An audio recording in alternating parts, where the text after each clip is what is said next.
Hello everyone, welcome to Simplest Biology Hub. I am Sharmila and today we discuss the last topic of the body fluids and circulation and the topic is heart disease. तो यहाँ पे कुछ 5 disease की list दी है बेटा, जो आपके NCERT के बुक्स में भी उसका नोटिफिकेशन किया है। इस डिसीज़ के बारे में हम पढ़ेंगे। The first condition is called heart fail. Heart failure ये कंडीशन कब अराइज होती है?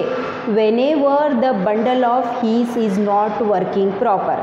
बंडल ऑफ हीस से मैसेज कहाँ पे आ रहा है? एवी नोड से हमने जो देखा था बेटा, नेचुरल पेसमेकर है हमारा एसए नोड।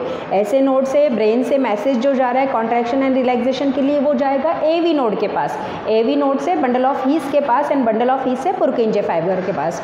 तो जब मैसेज आपका बंडल ऑफ हीस के पास कन्वे होगा, देन कॉन्ट्रैक्शन ऑफ आपका वेंट्रिकल्स होगा।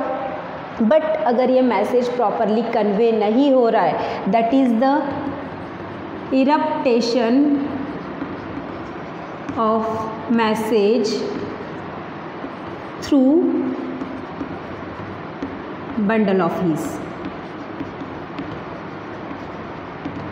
बंडल ऑफ हीस में अगर कुछ खराबी है तो मैसेज आपका कन्वे नहीं हो रहा है, तो वहाँ पे कॉन्ट्रैक्शन ऑफ वेंट्रिकल्स आपका प्रॉपरली नहीं होगा। तो ये कंडीशन कहलाती है आपकी हार्ट फेल और हार्ट ब्लॉक। ऐसे कंडीशन को हम हार्ट फेल या हार्ट ब्लॉक कहते हैं। देन सेकंड है coronary thrombosis. Coronary thrombosis is related to coronary artery. हमारी जो कोरोनरी आर्टेरीज़ है, जो एक मेन आर्टेरीज़ है, अगर इसके अंदर क्लॉट हो गया, अगर इसका लूमेन छोटा हो गया due to excess deposition of the cholesterol inside the artery, तो इसका लूमेन छोटा हो जाएगा तो ब्लड प्रेशर वहाँ पे इंक्रीज़ हो जाएगा। और अगर कभी ब्लड का क्लॉट बन गया, थक्का बन गया, तो आपका जो प्रॉपर सप्लाई होगा ब्लड का वो हार्ट के पास नहीं पहुँच पाएगा, जिसकी वजह से जो डिसीज़ अराइज होता है that we called coronary thrombosis. Then next है rheumatic heart disease. This disease is caused due to the infection of bacteria Streptococcus viridans. Streptococcus viridans नाम के बैक्टीरिया से अगर हार्ट की जो मसल्स है आपकी, उसको इन्फेक्शन क्रिएट हुआ तो that disease we called rheumatic heart disease.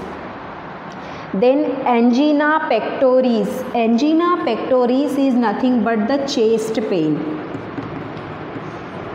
अगर कुछ इमोशन बहुत ही पावरफुल क्रिएट हो गए, अगर कुछ हैवी एक्सरसाइज कर ली, अगर कुछ और स्ट्रॉन्ग फीलिंग्स आपकी उभर के आई, तो जो टेम्पररी चेस्ट पेन होता है that temporary chest pain we called angina pectoris. ये बहुत ही नॉर्मल कंडीशंस है। ये जो हाई बीपी वाले पर्सन्स हैं उनको जनरली अराइज होने की पॉसिबिलिटी होती है। बट अगर सिंपल आप कुछ नहीं करते, सिंपली रेस्ट करते हैं, तो रेस्ट के द्वारा भी इसको हम आसानी से रिजॉल्व कर सकते हैं। तो एक चेस्ट पेन क्रिएट होता है due to the poor supply of blood through the heart या थ्रू द आर्टेरीज़। आर्टेरीज़ के द्वारा जो हार्ट को आपका पुअर सप्लाई ब्लड हो रहा है, जिसकी वजह से आपका टेम्पररी चेस्ट पेन हो रहा है। After taking rest it can be cure. Then next है valvular disease. Valvular disease is related to the valve present in vein. हमने भी देखा है बेटा, वेन का जब स्ट्रक्चर देखा था ब्लड वेसल्स में, तो वेन का लूमेन आर्टेरीज़ की लूमेन की तुलना में बड़ा रहता है, तो उसके अंदर कुछ वॉल्व्स प्रेजेंट रहते हैं। वॉल्व्स किस लिए? कि रिवर्स फ्लो आपका ब्लड का नहीं हो जाए। बट अगर ये वॉल्व आपके कुछ ख़राब है या फिर आपके वॉल्व नॉट वर्किंग कर रहे हैं, तो ऐसे कंडीशन में अपोजिट डायरेक्शन में ब्लड का फ्लो होने की पॉसिबिलिटी है। और अगर अपोजिट डायरेक्शन में ब्लड का फ्लो होगा तो पर्टिकुलर जगह पे जाके ब्लड आपका रुक जाएगा एंड देन उस जगह पे आपका इन्फ्लामेशन आ जाएगा, सूजन आ जाएगी एंड हार्ट तक भी आपका proper supply of the blood नहीं हो पाएगा।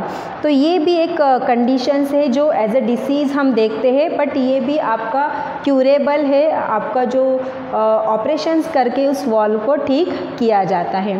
सो these are some major disease related to heart. I hope you understand this part. And here the lesson 18 body fluids and circulation is completed. मुझे लगता है कि आपको ये पूरी की पूरी सीरीज़ जो बॉडी फ्लूइड्स एंड सर्कुलेशन की है वो अच्छे से समझ में आई होगी। बट अगर तो भी आपको किसी टॉपिक को लेके कन्फ्यूजन है तो उस पर्टिकुलर वीडियोस पे जाके आप उसको क्लियर कर सकते हैं। अदरवाइज़ आपको पूरा लेसन अगर पढ़ना है तो आपको ये पूरी सीरीज़ को फॉलो करना पड़ेगा। अगर आपको मेरे वीडियोज़ अच्छे लगते हैं एंड मैं जो आपको एक्सप्लेन करती हूँ, अगर मेरा एक्सप्लेनेशन पैटर्न आपको अच्छा लगता है तो इस वीडियो को लाइक करें, शेयर करें एंड सब्सक्राइब करना ना भूलें। Thank you.